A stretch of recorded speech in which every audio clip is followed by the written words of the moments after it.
Assalamualaikum warahmatullahi wabarakatuh. Kembali lagi di Racikan Ayu. Dan di video kali ini Racikan Ayu akan memberikan tips cara merangsang pertumbuhan rambut, jenggot, alis, dan bulu mata dengan menggunakan bahan yang alami. Namun sebelum lanjut video ini, jangan lupa untuk kalian klik tombol like dan klik tombol subscribe, karena subscribe itu gratis. Dan semoga yang klik tombol subscribe selalu diberikan kesehatan dan rezeki yang melimpah. Allahumma amin. Untuk cara dan bahannya yang harus kalian persiapkan adalah piring dan sendok.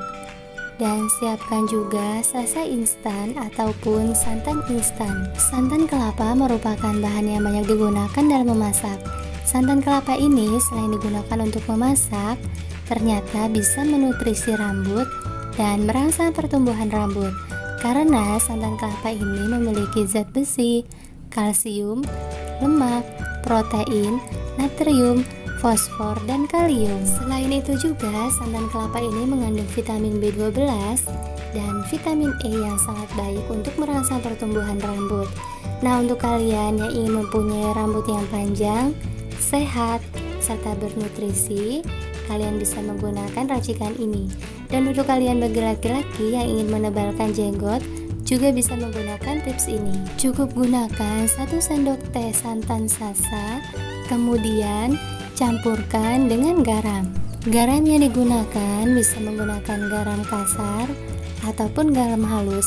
Di sini saya menggunakan garam halus, cukup 1 sendok teh saja, dan kemudian campurkan bersamaan dengan sasa santan ataupun sasa instan. Selanjutnya, aduk-aduk hingga merata. Untuk mendukung supaya channel ini lebih berkembang dan selalu memberikan informasi yang bermanfaat, jangan lupa klik tombol subscribe, karena subscribe itu gratis. Dan semoga yang mengklik tombol subscribe selalu diberikan kesehatan dan rezeki yang melimpah. Allahumma amin.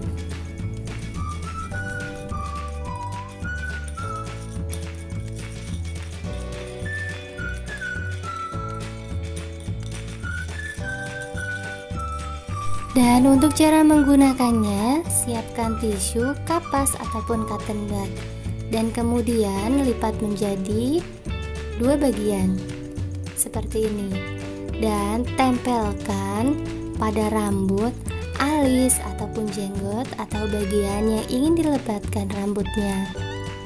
Dan kemudian tutup menggunakan tisu ataupun handuk supaya lembab dan meresap, dan diamkan selama 20 menit. Lakukan 1 kali 1 hari supaya hasilnya maksimal. Dan jika sudah, bersihkan menggunakan air bersih. Dan untuk kalian yang ingin menghilangkan bulu ketiak atau bulu-bulu yang tidak diinginkan, kalian bisa mengkliknya di atas. Selamat menonton dan selamat mencoba. Jika ada pertanyaan, silahkan tulis di kolom komentar, dan selamat mencoba. Semoga bermanfaat. Sekian, wassalamualaikum warahmatullahi wabarakatuh.